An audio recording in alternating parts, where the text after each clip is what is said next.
আজ আমি আপনাদের সঙ্গে শেয়ার করব শাপলা দিয়ে পকোড়ার রেসিপি। শাপলা কিন্তু অনেকেই পছন্দ করে না, কিন্তু সেই শাপলা দিয়ে যদি এই রকম পকোড়া বানিয়ে দেওয়া যায় তাহলে কিন্তু সবাই আনন্দ সহকারে এটাকে খেয়ে নেবে। তো বন্ধুরা, আমি সোমা হ্যাপি ফ্যামিলির পক্ষ থেকে আপনাদের সকলকে স্বাগত। চলে এসেছি প্রতিদিনের মতো আজও একটা নতুন রেসিপি নিয়ে। আজ আমি আপনাদের সঙ্গে শেয়ার করব শাপলার তৈরি পকোড়া রেসিপি। এই যে বন্ধুরা, শাপলা দিয়ে আজকে আমি পকোড়া বানিয়ে নিয়েছি। আর এই পকোড়া কিন্তু বন্ধুরা দুর্দান্ত লাগে খেতে। দুপুরে গরম ভাতের প্রথম পাতে অথবা সন্ধ্যে চায়ের সাথে এটা কিন্তু দারুণ লাগবে খেতে। শাপলা কিন্তু সারা বছর পাওয়া যায় না, তাই সময় থাকতে থাকতে এটাকে কিন্তু একবার ট্রাই করে দেখতেই পারেন। তাহলে চলুন বন্ধুরা, রেসিপিটা দেখে নেওয়া যাক। আর রেসিপি দেখে ভালো লেগে থাকলে অবশ্যই কিন্তু লাইক, কমেন্ট ও শেয়ার করতে ভুলবেন না। এই যে বন্ধুরা, এখানে এক আটি শাপলা রয়েছে। এই শাপলাটাকে এখন ছাড়িয়ে নিতে হবে। তবে শাপলাটা আজকে নয়, কালকে আনা হয়েছিল বাজার থেকে। সময় না থাকায় আমি কালকে করতে পারিনি, আজ এটাকে করব।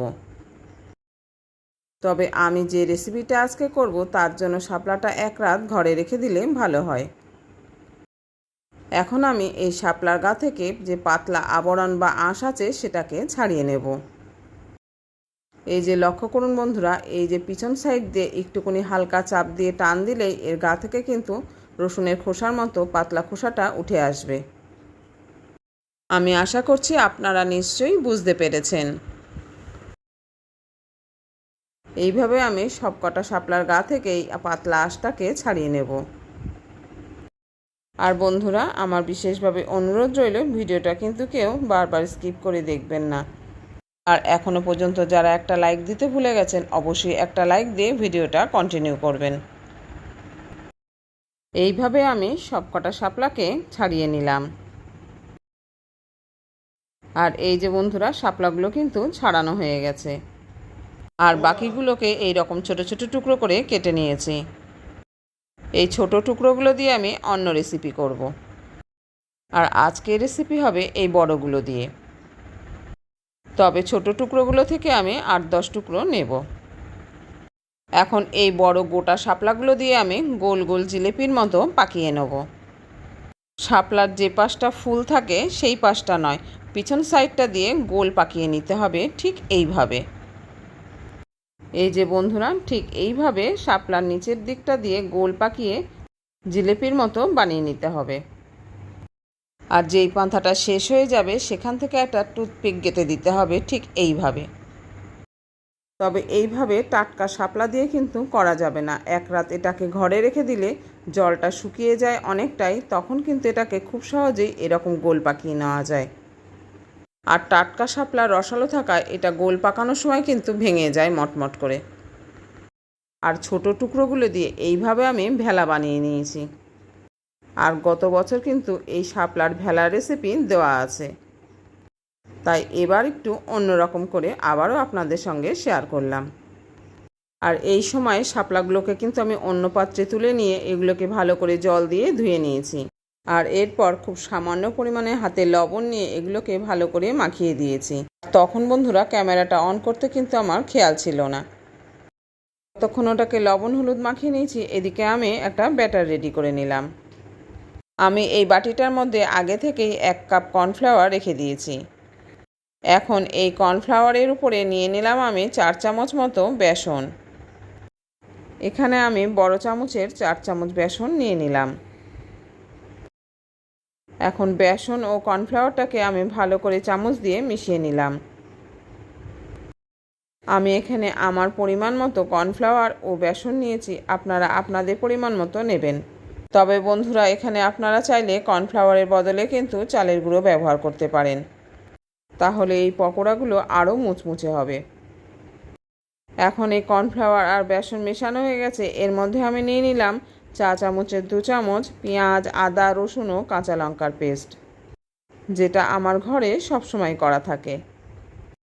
পেঁয়াজ, আদা, রসুনের পেস্ট দেওয়া হয়ে গেছে, এবার দিয়ে দিলাম চাট মশলা। এখানে আমি চা চামচের 1 চামচ মতো চাট মশলা দিলাম।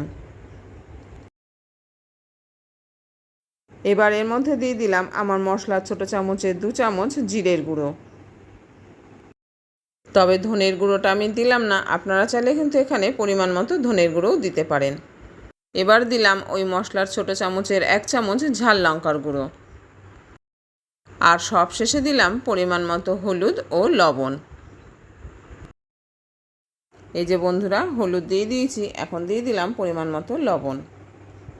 তবে আমি যেহেতু শাপলাগুলোতে সামান্য পরিমাণে লবণ মাখিয়ে রেখেছি, সেই কারণে কিন্তু লবণটা একটু দেখে শুনেই দিতে হবে। এবার সব শুকনো উপকরণগুলোকে একটু নেড়ে নিয়ে দিয়ে দিলাম পরিমাণ মতো জল। তবে এই ব্যাটারটি কিন্তু বন্ধুরা খুব বেশি পাতলা করা যাবে না, ঠিক যেরকম বেগুনের ব্যাটার হয় সেই রকম করে নিতে হবে। এই যে ঠিক এই রকম হবে ব্যাটারটি। আর এদিকে আমি ওভেনে কিন্তু কড়াই বসিয়ে দিয়েছি। এখন আমি গ্যাস ওভেনটাকে অন করে নিলাম। এখন কড়াইটাকে খুব ভালো করে গরম করে নেব। আর এই যে বন্ধুরা, দেখে বুঝতেই পারছেন এগুলোতে কিন্তু লবণ মাখানো ছিল। আর আমি এগুলো থেকে যে জলটা বেরিয়েছে সেটাকে কিন্তু ফেলে দিয়েছি। আগে থেকে একটু লবণ মাখিয়ে নিলে এর ভিতরের অতিরিক্ত জলটা কিন্তু বেরিয়ে যাবে, আর এর ভিতরেও লবণ ঢুকবে, আর এটা পরে খেতে ভালোও লাগবে। এখন কড়াইটা গরম হয়ে গেছে, আমি এর মধ্যে দিয়ে দিলাম পরিমাণ মতো সর্ষের তেল। আপনারা চাইলে এখানে সাদা তেলেও কিন্তু এটাকে ভেজে নিতে পারেন। আমি এখানে পরিমাণ মতো সর্ষের তেল দিয়ে দিলাম। আমি এখানে আমার পরিমাণ মতো তেল দিয়ে দিলাম। তবে এগুলোকে একদম ডুবো তেলে ভাজবো না, তেলটাকে এখন গরম করে নিতে হবে। আর এদিকে যে জল ঝরিয়ে রেখেছি আমি শাপলাগুলোকে, এগুলোকে এখন নিয়ে নেব এই ব্যাটারের মধ্যে। প্রথমে আমি দিয়ে দিলাম শাপলা দিয়ে যে ভেলা বানিয়েছি সেটাকে। এখন শাপলার এই ভেলাগুলোকে ব্যাটারে চুবিয়ে আমি তেলে ভাসিয়ে দেবো। তো বন্ধুরা, এইভাবে যদি শাপলার পকোড়া কোনো দিন না খেয়ে থাকেন, আমার অনুরোধ রইল অবশ্যই কিন্তু শাপলা থাকতে থাকতে একবার বানিয়ে খেয়ে দেখতেই পারেন।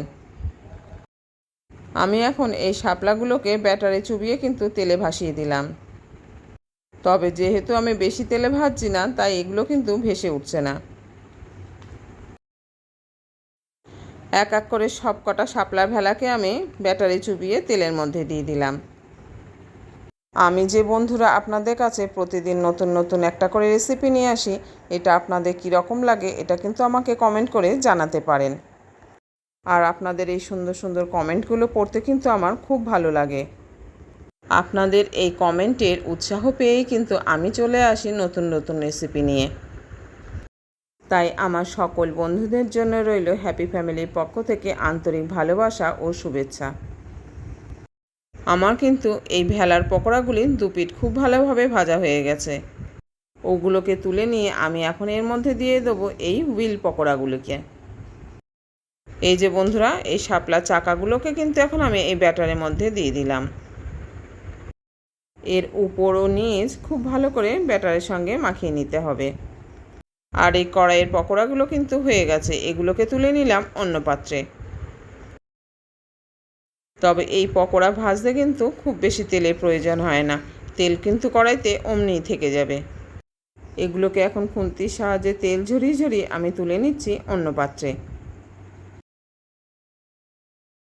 আমার একটা একটা করে সব কটা পকোড়াই কিন্তু অন্য পাত্রে তোলা হয়ে গেছে। এখন কড়াইটা ফাঁকা হয়ে গেছে, কড়াইয়ের মধ্যে দিয়ে দেবো আমি বাকিগুলোকে। এই যে বন্ধুরা, ব্যাটারে চুবি চুবি আমি বাকি পকোড়াগুলোকেও কিন্তু এখন কড়াইতে দিয়ে দেবো। আর ঠিক এইভাবে সব গোল চাকা পকোড়াগুলোকেও কিন্তু ব্যাটারে চুবিয়ে আমি তেলে দিয়ে দিলাম। যে কোনো মরশুমি ফল বা সবজি ভালো না লাগলেও কিন্তু বন্ধুরা ঠিক সেই সময় কিন্তু এগুলোকে একটু খেয়ে দেখতে হয়। ঠিক সেই রকমই শাপলাটাও আমাদের বাড়ি খুব একটা কেউ পছন্দ করে না, কিন্তু এই সিজনের সবজি হিসেবে এটাকে একবার হলেও বাড়িতে আনা হয়ে থাকে। আর এই এক আটি শাপলা দিয়েই কিন্তু আমি 2-3 রকমের পদ রান্না করে ফেলি। এখন এই পকোড়াগুলোর এক পিঠ কিন্তু খুব ভালো করে ভাজা হয়ে গেছে। এবার এটাকে খুব সাবধানে উল্টে দিলাম। তাহলে বন্ধুরা আজকে শাপলা দিয়ে তৈরি পকোড়া রেসিপি কীরকম লাগলো জানাতে কিন্তু ভুলবেন না। ভালো লেগে থাকলে লাইক, কমেন্ট ও শেয়ার করবেন। আর চ্যানেলে নতুন কোনো বন্ধু এসে থাকলে চ্যানেলটিকে সাবস্ক্রাইব করে অবশ্যই আমার পাশে থাকবেন। আর হ্যাঁ বন্ধুরা, সাবস্ক্রাইব করার সময় পাশে থাকা বেল বাটনের অল অপশানটা কিন্তু সিলেক্ট করে রাখবেন। তাহলে যখনই কোনো আমি নতুন ভিডিও আপলোড করব সঙ্গে সঙ্গে তার নোটিফিকেশান আপনি পেয়ে যাবেন। আর আপনি আপনার সময় মতো সেটাকে দেখে নিতে পারবেন। আর নতুন বন্ধুদের উদ্দেশ্যে বলছি, আপনারা কিন্তু ধৈর্য সহকারে 24 ঘন্টা অবশ্যই অপেক্ষা করবেন। নিয়ম মেনে 24 ঘন্টা পর ঠিক কিন্তু আমি পৌঁছে যাব আপনার পরিবারে। তাহলে আজ এই পর্যন্ত বন্ধুরা, দেখা হচ্ছে পরের ভিডিওতে অন্য কোনো রেসিপি নিয়ে। আপনারা ভালো থাকবেন, সুস্থ থাকবেন আর এইভাবে আমার সঙ্গে থাকবেন। আর যে সকল বন্ধুরা ধৈর্য সহকারে এত সময় আমার সঙ্গে রয়েছেন তাদের অসংখ্য ধন্যবাদ আমার এই ভিডিওটি ফুল ওয়াচ করার জন্য। আপনাদের জন্য রইল অনেক অনেক ভালোবাসা।